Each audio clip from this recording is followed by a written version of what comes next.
Amici smokers, amici fumatori, bentornati. Nel video di oggi sono a farvi compagnia con la mia bella boccetta di radice che devo fare attenzione perché ho appena caricato, che non caschi il tabacco, una delle ultime cariche che mi è rimasta del tabacco di cui vi andrò a parlare, il The Beast della Corner Deal, una small batch, un'edizione limitata. Questa è l'ultima del dicembre 2025, è stata messa in commercio se non erro.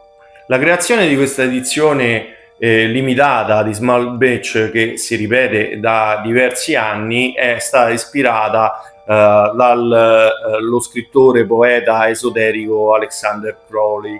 C'è la leggenda dove si narra che Crowley abituasse a fumare del peric in purezza imbevendolo nel rum, e questo l'induceva uno stato di coscienza alterata. Ora Jeremy Reeves nel suo video di presentazione del tabacco nel suo canale lo spiega bene, che lui dissocia da questo aspetto, ma gli è piaciuto molto questo accostamento alla composizione del tabacco, che l'ha voluta fare sua e gli ha voluto fare onore in questo modo, personalizzandola anche con i Virginia, il Dark Fire Kentucky e un tocco di Black Cavendish.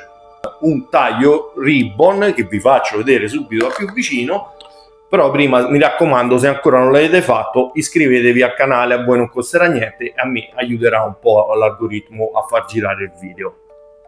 Ed eccoci qui all'apertura della latta che ho già cominciato da un po', e questo è il The Beast in tutto il suo splendore. Come potete vedere è un colore prevalentemente marrone, dal più chiaro al più scuro, un bel taglio ribbon.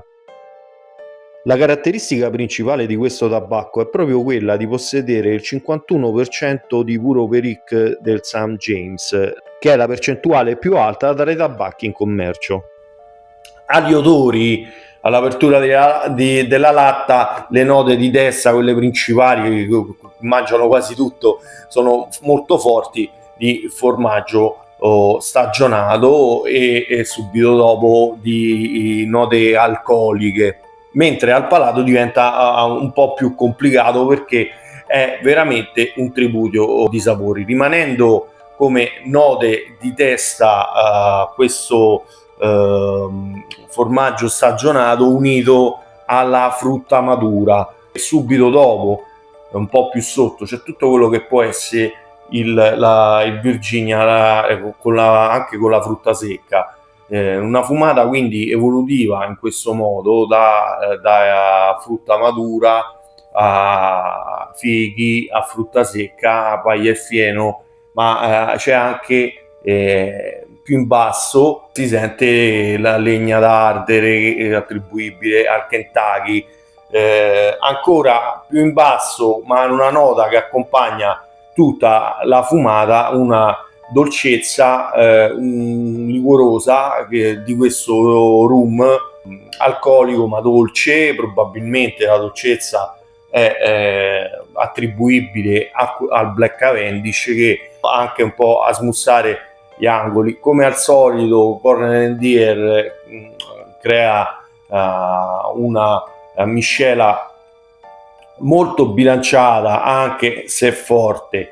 Nicotinicamente non è forte, ma non è devastante. Io da 1,5, io direi 3,5, da 1,5. Forse le prime fumate sono più forti, ma poi ci si abitua, un po' come tutto. 3,5 perché nonostante sia forte, magari un rustica, per farvi il paragone, o le cimette Tornabuoni, nicotinicamente sono più forti, quindi è abbordabile anche se è forte. Mentre invece di corpo è più alto, i sapori sono molto più forti del rapporto nicotinico, cioè si sente fino alla fine. Io quello che sono riuscito a descrivere non lo so, ma veramente, se ci sono riuscito, ma veramente è un tripudio di sapori. La combustione brucia bene, non ha bisogno di particolari riaccensioni. Umidità, l'ho tenuto aperto 3 mesi almeno proprio per centellinarlo, è stata ottimale tutto il tempo. Per me complessivamente il voto è 9,5, uno dei migliori tabacchi che ho fumato. Lo consiglio, se potete reperirlo, lo so che è difficile, fatelo perché è una bella esperienza. A proposito, io ringrazio gli amici di Smoga, soprattutto Lorenzo che mi ha aiutato nella reperibilità di questo bel tabacco, e insieme a tutto lo spirito di Smoga, insomma.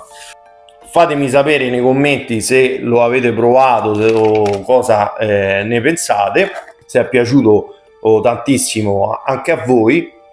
Intanto io faccio 2 puff, accendo 2 puff d'obbligo in compagnia, e spero di rivedervi presto. Brindisi alla vostra salute, sempre un pochino di grappa. Di solito ci bevo il whisky insieme a questo tabacco, uno scotch, ma dopo pranzo, dopo il caffè, mi prendo il grappino sempre d'obbligo. Salud. Y como siempre, ha sido un verdadero placer. Hasta la próxima, amigos smokers.